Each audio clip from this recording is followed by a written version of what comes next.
Tabe, jumpa lagi dengan saya di Negara Bijaksana, channel yang membahas sebuah persoalan populer di Indonesia secara bijaksana dan dijamin dengan pemikiran terbaru. Saya selama ini menjadi pendukung Pak Jokowi dengan kritis. Artinya, ketika berhadapan dengan hal-hal positif, hal-hal hebat, hal-hal prestasi dari Pak Jokowi, saya memuji dan banyak sekali. Itu bisa dilacak dalam berbagai edisi tulisan atau ulasan saya di dalam channel Negara Bijaksana. Tapi ketika saya menemukan ada hal-hal yang saya merasa kurang bagus, saya juga menyatakan, saya juga mengkritik. Itu artinya saya bukan pendukung fanatik atau pendukung mekanis dari Pak Jokowi, tapi saya pendukung yang sadar, pendukung yang rasional. Kalau benar, bilang benar. Kalau salah, bilang salah. Kalau baik, bilang baik. Kalau keliru, bilang keliru. Ada satu fenomena baru di dalam lingkaran politik Pak Jokowi yang belum banyak disoroti orang, tetapi sudah banyak diketahui orang. Yaitu semula, terutama ketika beliau menjadi dua periode wali kota Solo, satu kali atau dalam periode pertama cuma berjalan 2 tahunan menjadi gubernur DKI, itu Jokowi menjadi tokoh fenomenal di Indonesia, tokoh politik, pemimpin yang fenomenal di Indonesia dengan segudang prestasi, dengan segudang pujian masyarakat. Jokowi boleh dibilang man of darling, orang yang dicintai, yang disayangi bagi publik Indonesia. Apapun yang ditunjuk oleh Pak Jokowi di media massa atau dalam bentuk pertemuan-pertemuan offline, banyak sekali orang yang mengagumi, menyukai, mencintai Pak Jokowi, ya termasuk saya. Meskipun tidak sedikit yang membenci, menghujat, menghina juga, tapi ya sudahlah, itu wajar-wajar saja dalam sebuah negara beraneka ragam orang, apalagi 280 juta penduduk. Tentu tidak semua orang harus suka dan tidak semua orang juga harus membenci. Wajar-wajar saja ya. Di antara sekian banyak kehebatan Pak Jokowi, ada satu fenomena yang menarik. Ketika Pak Jokowi sudah masuk ke periode pertama atau periode kedua ya, dalam kepemimpinannya sebagai Presiden Republik Indonesia, yang berbeda dari biasanya ketika sejak dia di Solo 2 periode dan di Jakarta, bahkan mungkin saat periode pertama di Presiden, masih ada satu hal yang konsisten, yaitu tidak terlibatnya keluarga-keluarga dekat Pak Jokowi ke dalam politik, terutama dalam menikmati kesempatan-kesempatan sebagai pejabat publik maupun dalam bisnis, dalam lingkaran yang berhubung dengan kekuasaan. Tetapi sebagaimana banyak tren politik di Indonesia selama ini, sejak dulu penguasa hampir selalu memikirkan atau memberi peluang, atau tanpa sengaja pun situasi tercipta, itu kesempatan untuk keluarga terlibat di dalam berbagai posisi, entah ekonomi, entah politik, termasuk politik kekuasaan. Sebagian besar perjalanan hidup politik Pak Jokowi memang tidak pernah melibatkan baik secara bisnis maupun secara kekuasaan, tidak pernah melibatkan keluarganya. Tetapi akhir-akhir ini sudah dimulai dengan Bobi Nasution masuk sebagai menantu Pak Jokowi dan ikut berkontestasi dalam pilkada di kota Medan dan terpilih menjadi wali kota Medan. Lalu tidak lama kemudian, ya kira-kira baru 1-2 tahun lalu, putra sulung Pak Jokowi yang semula orang yang begitu cuek dengan dunia politik, dia begitu sibuk dengan dunia bisnisnya, yaitu Mas Gibran Raka Buming Raka, tiba-tiba masuk dalam dunia politik, langsung ikut dalam kontestasi Pilkada Solo, Kota Solo, terpilih jadi wali kota Solo sampai sekarang. 2023 ini putra bungsu Pak Jokowi berawal dari mulai digadang-gadang, disebut-sebut, dirayu-rayu, di PDKT oleh banyak pihak, para politikus, dan sekarang baru terjadi kemarin dulu Mas Kaisang baru menyatakan diri sebagai anggota, masuk di dalam anggota dan penerimaan secara resmi sebagai anggota Partai Solidaritas Indonesia PSI. Kita tahu bersama PSI adalah memproklamirkan dirinya sebagai partai anak muda, sebagai partai penjaga Bhinneka Tunggal Ika, kebinekaan di Indonesia, terutama mereka ingin memperjuangkan, mengikis warna politik, identitas, terkhususnya SARA, diskriminasi agama di Indonesia. Partai ini berkomitmen.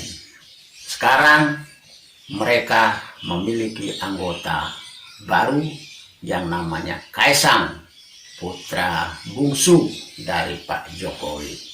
Masuknya seorang warga negara Indonesia menjadi anggota partai politik memang bukan hal aneh, bukan hal baru, bukan satu hal yang spektakuler, itu hal biasa.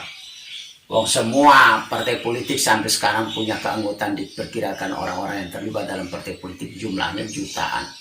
Tapi kan tidak ada yang masuk partai politik terus diseremonial, dibesar-besarkan, dipublikasikan, nyaris tidak ada. Hanya orang-orang tertentu saja, termasuk Kaisang, dipublikasi besar-besaran, diseremonialkan seorang Kaisang masuk PSI. Padahal begitu banyak sekali orang-orang yang masuk PSI juga tidak ada seremonial yang begitu khusus dan sampai begitu headline di berbagai media ya. Termasuk saya ingat seorang Ade Armando, ahli komunikasi dari FISIP UI, orang yang selama ini getol memperjuangkan multikulturalisme, keanekaragaman, kesamarataan, derajat manusia di Indonesia. Ade Armando tidak disambut dan tidak diseremonialkan seperti ini. Saya tahu-tahunya Pak Ade Armando sudah masuk PSI, tapi seremonialnya tidak ada. Secara komunikasi publik itu menunjukkan bahwa di dalam diri seorang Kaisang mengandung unsur popularitas yang mencuri perhatian publik. Dia adalah bukan orang biasa. Mengapa dia disebut bukan orang biasa? Ya karena dia anak seorang Jokowi, seorang pemimpin yang populer, yang banyak pengikutnya. Itulah yang membedakan. Tapi terlepas dari ayah, apa yang membedakan Kaisang dengan Ade Armando atau dengan yang lain-lainnya, dengan anggota PSI lainnya? Tidak ada. Bahkan mungkin Ade Armando secara pribadi kiprahnya jauh lebih mentereng daripada Kaisang. Bukan hanya kiprah dia sebagai dosen, tapi kiprah dia bertahun-tahun menyuarakan kebenaran, menyuarakan akal sehat lewat berbagai podcast dan lewat berbagai forum, membela diskriminasi SARA di Indonesia. Seorang Ade Armando sudah melakukan itu secara konsisten. Tapi dalam hal seremonial masuknya Ade Armando ke dalam PSI tidak seheboh Kaisang. Apa yang membedakan? Ya, yang membedakan cuma Kaisang anak seorang Jokowi. Di luar itu tidak cukup alasan untuk penyambutan secara khusus menjadi heboh, tidak punya spesifikasi. Tetapi di sini yang aneh adalah sehari sesudah Kaisang masuk menjadi anggota, Kaisang sudah dilantik menjadi Ketua Umum DPP Partai Solidaritas Indonesia (PSI). Wow, ini sesuatu luar biasa. Saya kira ini kejadian baru ya di Indonesia ya, bahwa ada anggota sebuah partai yang baru 1 hari sudah terpilih menjadi Ketua Umum sebuah partai. Itu sesuatu yang baru.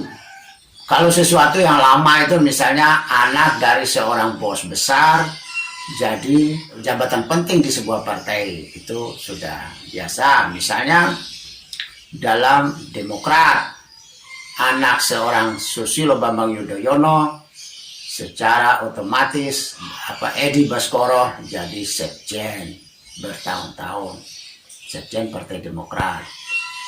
Tiba-tiba seorang Agus Harimurti Yudhoyono (AHY) begitu pensiun dini dari ketentaraan langsung menempati posisi Ketua Umum DPP Partai Demokrat.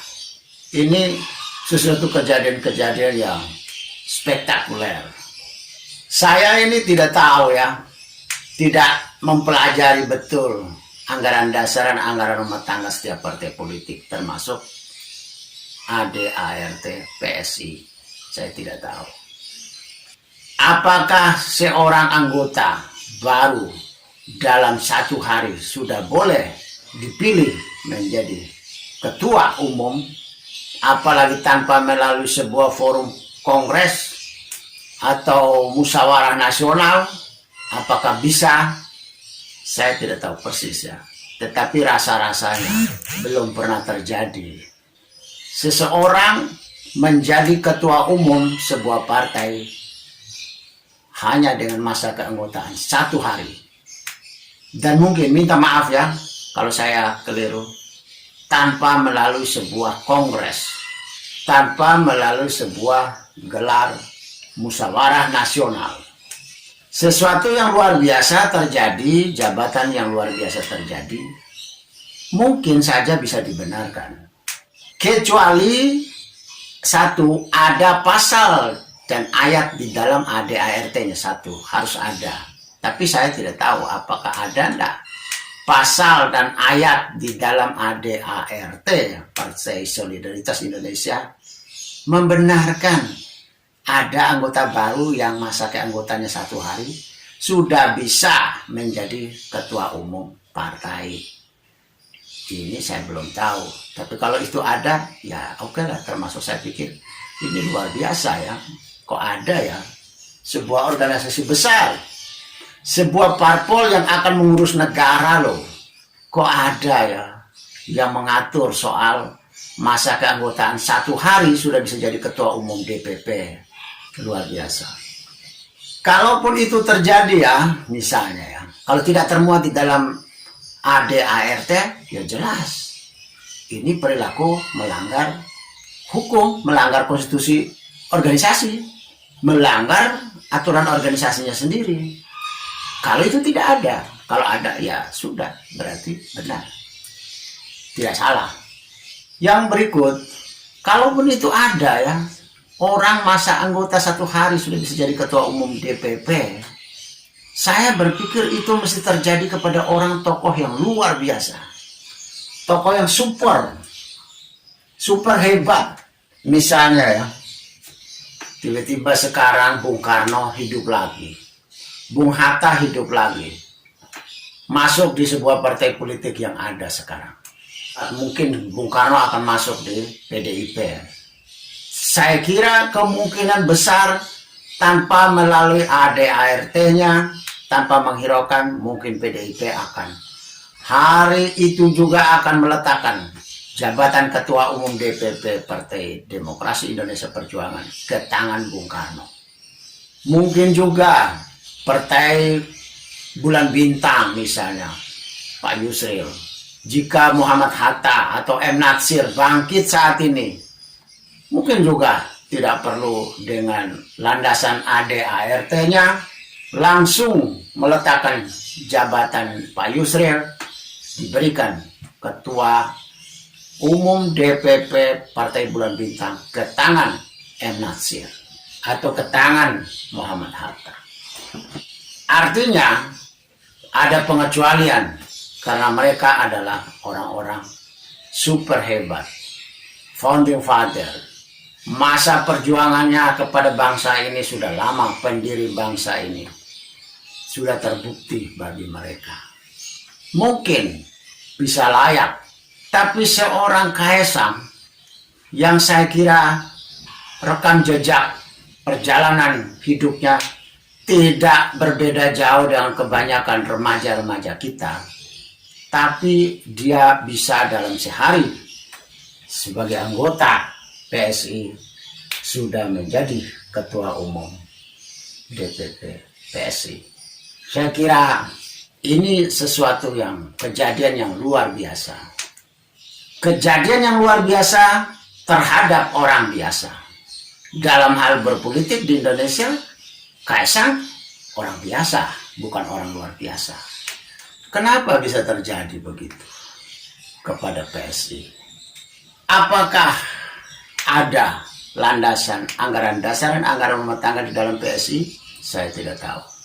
Dan andaikan itu ada ataupun tidak ada pasal yang mengatur tentang seseorang menjadi 1 hari dalam keanggotaan sebuah partai sudah bisa jadi ketua DPP tanpa melalui sebuah penjenjangan karir atau pengkaderan panjang. Saya sebagai pemilih PSI, ingat, sepanjang hidup saya adalah golput. Pemilu pertama saya ikut ketika saya memberi kepercayaan kepada Pak Jokowi, karena Pak Jokowi saya anggap orang yang layak saya pilih. Sejalan juga dengan seruan Profesor Dr. Manny Suseno, Frans Manny Suseno, bahwa jangan lagi golput. Kita bukan memilih malaikat, bukan memilih orang terbaik, tapi memilih agar mencegah penjahat untuk tidak menjadi pemimpin bangsa. Berarti kita bukan memilih orang terbaik, tetapi orang yang memiliki kekurangannya lebih sedikit dibanding yang lain. Orang yang memiliki kelebihannya lebih banyak dibanding yang lain. Secara moral, secara etika saya paham dan saya ikut. Akhirnya saya ikut memilih. Partai yang menjadi pilihan pertama saya dalam hidup saya adalah PSI. Mengapa saya menjadi memilih PSI pada waktu itu? Satu, dia partai baru yang memiliki semangat baru, semangat berapi-api, semangat muda, anak-anak muda. Dengan memikul satu beban besar adalah beban intoleransi di Indonesia. PSI mengambil posisi sebagai pejuang untuk menegakkan kesamarataan, kesederajatan semua warga negara Indonesia tanpa disekat oleh sara, tanpa dibedakan oleh sara, termasuk tanpa beda-beda agama. Saya sebagai orang yang juga berkomitmen akan humanisme, akan kemanusiaan, saya setuju. Bahkan saya sebagai seorang yang berasal dari minoritas, saya juga setuju. Maka saya menaruh harapan saya memberikan kepercayaan kepada PSI. Saya memilih caleg-caleg PSI. Setelah saya memilih, memang PSI tidak dapat kursi di DPR pusat. Tapi di daerah-daerah PSI ada nama. Catatan saya, PSI setelah pemilu 2018, menurut saya suara PSI agak tidak kedengaran. Tidak seperti gaungnya dan kerasnya, tidak seperti PSI sebelum pemilu.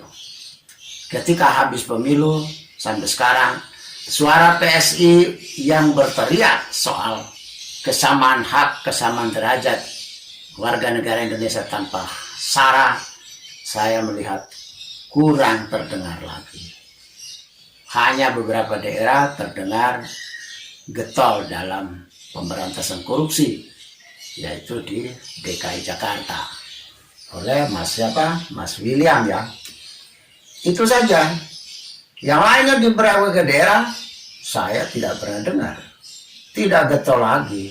Sehingga saya dalam 2024 pemilu berikut, saya merasa saya harus berpikir kembali, apakah saya harus masih memilih PSI atau saya harus ubah ke partai lain.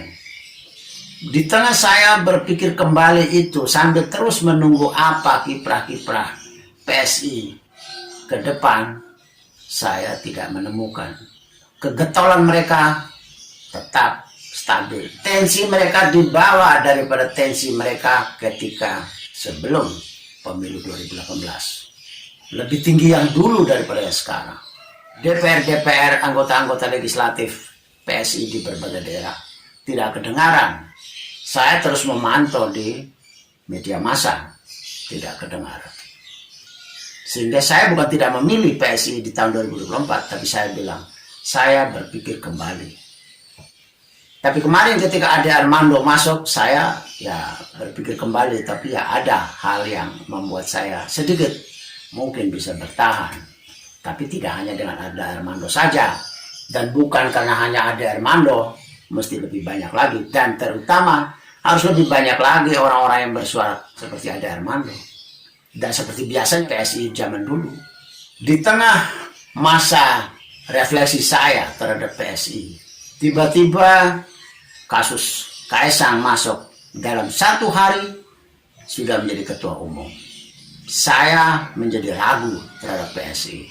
Ragu akan sistem keorganisasiannya. Ada regulasi atau tidak tentang penjenjangan karir, pengorbitan, perjalanan hidup seseorang. Ada tahap-tahap tertentu. Harus melalui masa pendidikan, masa apa dikasih jabatan kecil-kecil, sekedar menjadi panitia, lalu dia lolos dari situ, bagus dari situ, baru diorbit lagi. Tapi kalau dia begitu masuk sehari, langsung jadi ketua umum DPP, saya jadi ragu kepada PSI. Saya bisa melihat bahwa PSI dalam manajemen kaderisasi tidak bagus, atau bahkan tidak ada. Saya baru bisa terima Kaesang menjadi ketua umum, kecuali dia tokoh yang luar biasa. Selama ini kan kita kenal dia cuma anaknya Jokowi saja, tidak mengenal peran dia dalam bidang se-super power, se-super Erick Thohir atau ke Sandiaga Uno dalam perjalanan dalam dunia bisnis. Mereka sudah malang melintang, bahkan dalam berbagai organisasi-organisasi nasional, bahkan internasional mereka sudah malang melintang dan dengan prestasi. Aneh ya, karena kita menganut bukan soal proseduralnya, tapi soal kompetensi seseorang dan jejak langkah seseorang bisa dilacak kualitasnya, kredibilitasnya. Tapi saya kira seorang Kaesang belum punya jejak keorganisasian, jejak keormasan, jejak bisnis yang luar biasa itu belum. Ya kita tahu dia berbisnis, tapi kan itu kan baru. Kita juga belum banyak yang menelisik bagaimana dia berbisnis. Tapi tiba-tiba kok dipercaya sebagai seorang ketua umum DPP dari sebuah partai politik. Saya jadi ragu terhadap PSI. Saya jadi ragu karena pertama, jangan-jangan di dalam PSI tidak ada ADART yang mengatur tentang penjenjangan keanggotaannya. Dia mengumpul berapa poin baru dia bisa jabat ini. Dia mengumpul berapa poin prestasi baru bisa menjabat ini pengalamannya. Tapi ini anak baru masuk kemarin langsung jadi ketua umum DPP. Saya jadi ragu. Jangan-jangan memang tidak ada sistem manajemen yang mengatur tentang penjenjangan ini. Saya kira kalau ada, tolong teman-teman PSI tolong menjawab. Kalau itu ada. Kalaupun ada juga, berarti kan PSI melawan aturan yang sudah dia buat. Melawan pun boleh, asalkan mana anggaran dasar anggaran rumah tangga PSI yang mengatur tentang seseorang dengan keanggotaan luar biasa, dia bisa diangkat secara langsung untuk menduduki posisi ketua umum. Mana? Poinnya mana? Coba tunjukkan. ADART-nya mana? Kalau tidak ada ADART seperti itu, bagi saya sebagai pemilih PSI kecewa berat. Itu artinya sebuah organisasi partai politik yang saya harapkan mengurus nasib saya dan nasib sekian banyak orang di Indonesia, ternyata tidak punya aturan yang jelas. Pak Jokowi, saya berharap Bapak sudah meninggalkan legasi-legasi besar di Indonesia. Gaya berpolitik besar, ideologi-ideologi politik Bapak termasuk besar yang bisa ditinggal jejak untuk orang Indonesia. Tata krama berpolitik, ideologi politik Bapak sebagai sejarah yang bisa diikuti oleh anak cucu kita. Legasi dalam pembangunan infrastruktur, sepanjang sejarah bangsa Indonesia ini ada, Pak Jokowi adalah presiden dengan pembangunan infrastruktur terbaik, tercepat, tetapi juga Pak Jokowi selama ini dikenal sebagai orang yang tidak mengurus dinasti, tidak bisa ber-KKN untuk keluarganya. Tidak seperti kebanyakan pemimpin yang selalu memberi kemudahan-kemudahan kepada keluarganya. Akhir-akhir ini anggota-anggota keluarga Pak Jokowi sudah mulai satu persatu masuk di dalam jabatan-jabatan publik, jabatan-jabatan penting. Meskipun itu adalah satu mekanisme politik, lewat rekrutmen politik, lewat pemilihan, meskipun mereka masuk lewat sebuah regulasi, tetapi kita tahu bersama, untuk menempati jabatan-jabatan wali kota, jabatan ketua partai, saya kira masih banyak orang-orang kader-kader dari partai-partai yang bisa lebih baik daripada keluarga-keluarga Pak Jokowi. Tapi kenapa anak-anak dan menantu Bapak bisa masuk dan dengan mudah terpilih? Padahal mereka bukan orang luar biasa, orang biasa-biasa saja. Bagaimana orang biasa-biasa saja bisa terpilih? Itu karena tradisi masyarakat kita selalu mendomplengkan nama dari keluarga yang sudah jadi tokoh. Bicara Gibran, bukan Gibran seorang diri, tapi Gibran selalu dihubungkan dengan Jokowi. Bicara Bobi Nasution, bukan Bobi seorang diri, Bobi dihubungkan dengan Jokowi. Bicara Kaisang, bukan Kaisang seorang diri, Kaisang dihubungkan dengan Pak Jokowi. Inilah yang mempengaruhi orang memilih, dan partai-partai politik ramai melihat elektabilitas dari Bobi, dari Kaisang, dari Gibran. Orang rame-rame memilih. Memang itu adalah mekanisme politik, mekanisme demokrasi. Betul, saya akui. Demokrasi, rakyat memilih terus mau apa?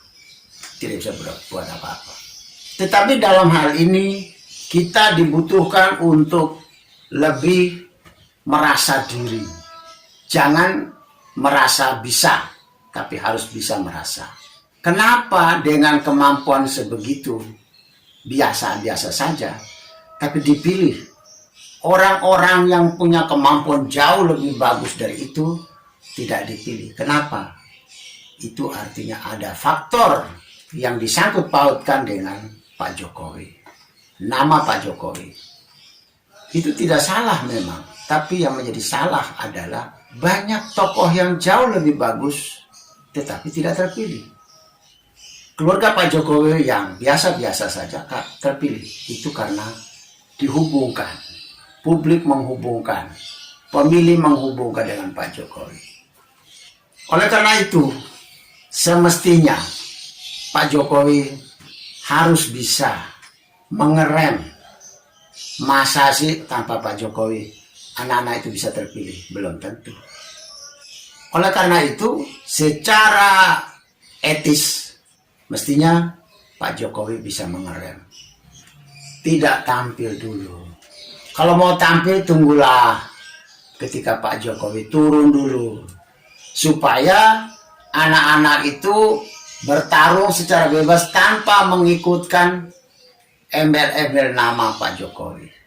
Kalau mereka bertarung bebas tanpa mengikutkan nama Pak Jokowi, mereka tetap prestasi, itu baru hebat, dan itu adalah murni dari kemampuan mereka. Tapi kalau ketika mereka bertarung dalam kondisi Pak Jokowi masih menjabat menjadi penguasa, apalagi Pak Jokowi masih mendapat apresiasi besar persentasenya, kepuasan publik 89-90% publik puas terhadap Pak Jokowi, ya itu artinya pengaruh besar sekali. Jangankan anak-anaknya Pak Jokowi, Pak Jokowi berteman sama Prabowo saja, Prabowo bisa keciprat. Pak Jokowi dekat dengan Ganjar saja, Ganjar bisa keciprat. Pak Jokowi berteman sama Erick Thohir saja, Erick Thohir bisa keciprat elektabilitasnya. Apalagi kalau itu anaknya Pak Jokowi, itu menantunya Pak Jokowi, jelas otomatis keciprat dengan sendirinya. Itu harusnya bisa direm. Tunggulah kalau Pak Jokowi sudah tidak berkuasa, silakan mereka bertarung bebas tanpa mengikutkan kekuasaan, tanpa dipengaruhi oleh ayahnya. Lihat seperti anak-anaknya Soeharto. Begitu Soeharto menjabat, mereka banyak sekali berperan. Ini harus anaknya Soeharto jadi ini. Wah, banyak pengikutnya itu. Setelah Soeharto tidak ada, sampai sekarang mereka mau mendirikan parpol saja, nggak ada pengikutnya, nggak ada pemilihnya. Artinya apa? Tanpa kekuasaan ayah, tanpa kekuasaan orang tua, ternyata anak itu tidak punya pengaruh terhadap publik. Kehebatan seorang anak, seorang menantu, seorang keluarga, itu bukan diuji ketika ayah atau keluarganya menjadi pejabat besar, pejabat tinggi. Tapi justru ketika ayah atau orang tuanya tidak punya jabatan tinggi, baru mereka muncul, itu baru hebat. SBY ketika tidak menjabat lagi, AHY tidak bisa sampai sekarang, tidak bisa jadi apa-apa kecuali cuma jadi ketua umum partai DPP, Partai Demokrat. Ibas juga begitu, Edi Baskoro. Ketika SBY tidak menjabat, kiprahnya sudah tidak bisa kemana-mana lagi. Artinya pengaruh ayah itu lebih besar. Kalau mau melihat kehebatan seorang anak, dia harus bertarung, dia harus terbang ketika ayahnya tidak punya kuasa. Kita lihat contoh seperti Megawati Soekarno Putri.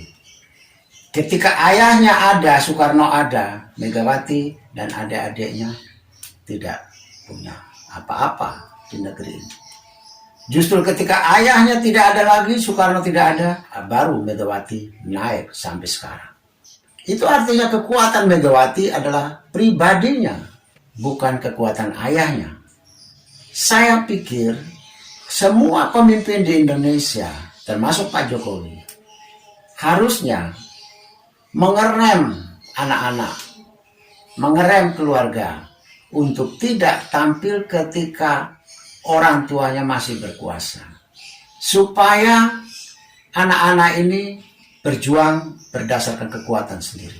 Supaya orang-orang yang memilih mereka itu tidak mengikutkan dengan ayahnya. Supaya partai-partai politik itu tidak hanya memilih anaknya demi merayu bapaknya. demi menyenangkan hati bapaknya. Kalau memilih seorang anak jadi pejabat, jadi apapun, ketika ayah atau ibunya masih berkuasa besar di Indonesia, itu belum bisa dilihat sebagai satu kekuatan, kehebatan anak itu. Bagaimanapun KKN, Aji Mumpung, munculnya orang-orang ketika orang tuanya berkuasa besar, itu memang selalu dipandang negatif oleh publik. Hampir semua pejabat di Indonesia atau dimanapun di muka bumi ini, berapapun yang dia buat bagus, tapi jika satu kali dia melakukan KKN atau dinasti, maka semua legasi dia terhapus. Jadi Pak Jokowi, saya berharap sebagai pengagum, sebagai pendukung Bapak, sejak Bapak dari Wali Kota Solo sampai hari ini, saya kira bukan hanya saya, banyak sekali orang yang mendukung, mengagumi Bapak. Atas kecintaan kami, kecintaan saya kepada Bapak, jangan sampai semua legasi hebatnya Bapak dihapus oleh satu dua keluarga Bapak yang menjadi menikmati kekuasaan. Aji Mumpung, kesempatan dimanfaatkan untuk memperoleh banyak fasilitas. Meskipun Bapak tidak menyuruh atau Bapak tidak memberi kata belece, Bapak tidak minta untuk supaya melindungi nama baik keluarga, nama baik anak-anak Bapak. Saya berharap supaya Bapak bisa mengerem anak-anak Bapak untuk bersabar, jangan dulu terjun. Meskipun banyak karpet merah yang disiap oleh partai-partai, banyak karpet merah yang disiap oleh ormas-ormas, jangan dulu. Ketika Pak Jokowi tidak ada, karpet merah belum tentu untuk kalian lagi. Karpet merah bisa digulung kembali. Sudah banyak bukti dinasti-dinasti. Ketika ayah, ketika ibu, ketika orang tuanya tidak punya kuasa lagi, karpet merah sudah digulung lagi. Tidak ada otomatisnya lagi. Sayang sekali apabila legasi-legasi yang dibuat oleh Pak Jokowi yang begitu hebat selama ini harus dihapus dengan kemudahan-kemudahan keluarga Pak Jokowi masuk ke dalam jabatan-jabatan strategis di negara ini. Jangan mempercayai 100% kepada orang-orang yang mengatakan, wah kau hebat, kau bisa. Karena kau orang hebat, ini orang hebat, bisa dimasukkan. Saya kira omongan seperti itu jangan dulu dipercaya. Silakan menunjukkan kehebatan anak-anak itu. Kalaupun bisa ditunjukkan ya di karang-karang lah. Aslinya tidak. Publik kalau ditanya mana prestasi-prestasi hebat anaknya Jokowi, prestasi yang luar biasa, yang dianggap nasional dan internasional, nggak ada. Biasa saja seperti anak lain pada umumnya. Bahkan banyak anak lain jauh lebih bagus, jauh lebih hebat, jauh lebih punya prestasi. Itu artinya apa? Kalau di dalam kebudayaan kami orang Ende, Flores, NTT, ketika kita tidak punya apa-apa atau biasa-biasa saja, tapi ada orang yang menyodor-nyodorkan kita bahwa kau hebat, kau bisa. Dalam kebudayaan Ende, Lio itu satu daerah yang Bapak Jokowi 2 tahun lalu pernah ke Ende ketika merayakan Hari Kesaktian Pancasila, dan itulah salah satu tempat pembuangan Bung Karno dulu. Kebudayaan di daerah itu namanya jodoh, namanya Renggi Peju. Jodoh itu artinya mengangkat sesuatu yang dari bawah naik ke atas. Renggi itu ngangkat juga ke atas. Peju itu artinya banting. Renggi Peju artinya ngangkat baru banting. Jadi di Ende, orang yang tidak punya apa-apa terus disebut punya apa-apa, tidak hebat disebut hebat, tidak pintar disebut pintar, tidak kaya disebut kaya, tidak kuat disebut kuat, itu artinya jodoh. Dan dalam peristiwa jodoh ini nanti efeknya itu ada yang disebut Renggi Peju, ngangkat ke atas baru banting ke bawah. Bukan dibanting, tapi nanti orang akan banting dengan sendiri, jatuh dengan sendirinya. Jadi kalau dalam dunia politik misalnya, orang tidak bisa, disebut kau bisa. Diangkatlah orang ini. Setelah diangkat, ternyata dia tidak bisa menjalankan tugas benar. Sekali dia tidak bisa menjalankan tugas, selanjutnya dia jatuh terus. Tidak akan bisa bangkit lagi karena sudah dibuktikan dia tidak mampu. Di Jawa saya kira kebudayaan seperti itu tidak ada. Tapi di Ende ada. Meskipun tidak ada kebudayaan seperti itu, tapi saya kira dalam prakteknya ada. Dalam praktek berpolitik ada. Tetapi hanya kebudayaan Ende yang bisa menerangkan itu. Ada yang disebut kebudayaan Lenggi Paju atau UA. UA itu sesuatu yang begitu menyambut, langsung membenarkan dan melebih-lebihkan. Berbeda dengan Renggi. Renggi, jodoh itu hanya mengangkat saja. Jadi ada beberapa rangkaian di Ende yang setiap terminologi ini mengandung makna berbeda-beda, tapi intinya sama. Sama yaitu mengangkat seseorang, memuja seseorang, menaikkan seseorang, tapi sebenarnya bukan dari hatinya. Dia tahu Anda tidak punya apa-apa, dia tahu Anda sebenarnya sederhana, tapi dia perlu mengangkat-ngangkat Anda. Nanti setelah dalam perjalanan Anda tidak mampu, nah itu baru tahu. Setelah Anda jatuh, baru tahu bahwa tadi Anda sedang direnggi peju orang, Anda sedang diuah, Anda sedang dijodoh orang. Orang Ende sangat menghindari jodoh, sangat menghindari renggi peju, sangat menghindari uah. Berusaha sedapat mungkin untuk tidak boleh terjebak di dalam orang jodoh, di dalam renggi peju, di dalam uah. Itu orang berusaha sedapat mungkin jangan masuk ke situ. Kalau terjebak ke situ, kita sebenarnya sedang masuk ke dalam sesuatu dunia yang tidak layak untuk kita. Dan kita akan teruji, lalu kita akan bisa jatuh tersungkur. Kasus ini yang pertama kali saya mengingatkan, saya memberitahu dengan rasa cinta, dengan rasa hormat, rasa kagum saya, rasa sayang saya kepada Pak Jokowi, bahkan kepada keluarga besar Pak Jokowi saya cinta.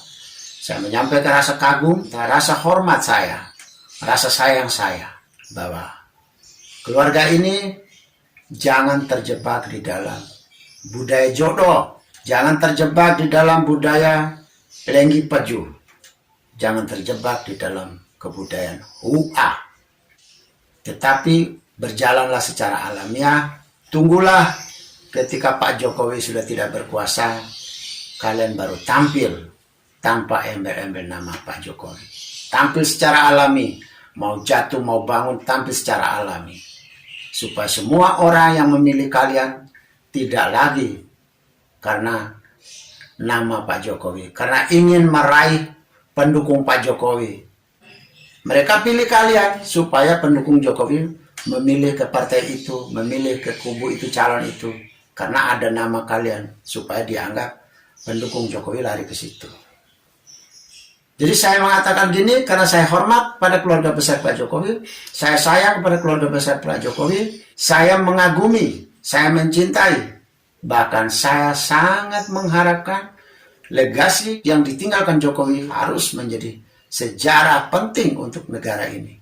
Bukan hanya legasi dalam hal pembangunan infrastruktur berkuat fisikal, tapi saya mencatat legasi yang layak juga ditinggal kepada bangsa ini adalah legasi-legasi etika berpolitik, legasi-legasi watak berpolitik, legasi-legasi peradaban politik baru yang diciptakan oleh Pak Jokowi. Tapi jangan sampai semua legasi fisik maupun non-fisik, legasi peradaban, jangan sampai terhapus dengan sendirinya. Hanya karena aji mumpung keluarga Pak Jokowi begitu berduyun-duyun, begitu mudah masuk ke berbagai jabatan publik, hanya dengan modal nama seorang Jokowi.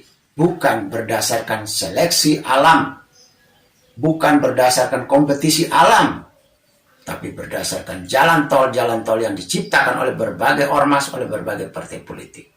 Saya berharap PSI kalau bisa harus hentikan kebiasaan mencari nama besar tanpa mempertimbangkan kompetensi orangnya, mencari nama besar tanpa mempertimbangkan ADART-nya, tetapi sebagai pemilih PSI, saya tidak tahu persis apakah ada atau tidak. Tapi tolong, kalau ada atau tidak ada, tolong menjawab di channel saya ini. Bagi teman-teman PSI atau bagi mereka-mereka yang pendukung PSI, tolong menunjukkan kepada saya di mana letak ADART PSI yang membolehkan orang dengan masa keanggotaan 1 hari bisa terpilih menjadi Ketua Umum DPP PSI. Ada atau tidak ada, yang jelas saya tidak bisa mempercayai lagi kepada PSI. Bagaimana mungkin sebuah organisasi politik yang mau mengurus negara, kok ada merekrut orang dalam 1 hari sudah bisa jadi ketua DPP? Itu organisasi dengan manajemen yang begitu rapuh. Terima kasih.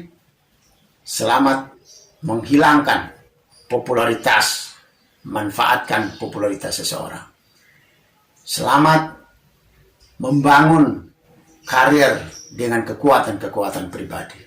Jangan terkena jodoh, jangan terkena WA, jangan terkena Renggi Peju. Jika Anda setuju dengan saya, Anda seide dengan saya, berarti kita berada pada satu perjuangan yang sama, yaitu ingin melihat Indonesia menjadi lebih baik, Indonesia menjadi negara yang bijaksana yang kita impikan. Caranya adalah dengan Anda memberi dukungan dan berpartisipasi dalam channel ini. Subscribe di bawah channel ini, bunyikan lonceng di sampingnya untuk menunjukkan Anda berlangganan secara gratis, dan ada pemberitahuan setiap kali saya mengirim edisi baru. Dan jika Anda setuju dengan ide ini, jangan lupa bagikan ke semua relasi Anda. Terima kasih.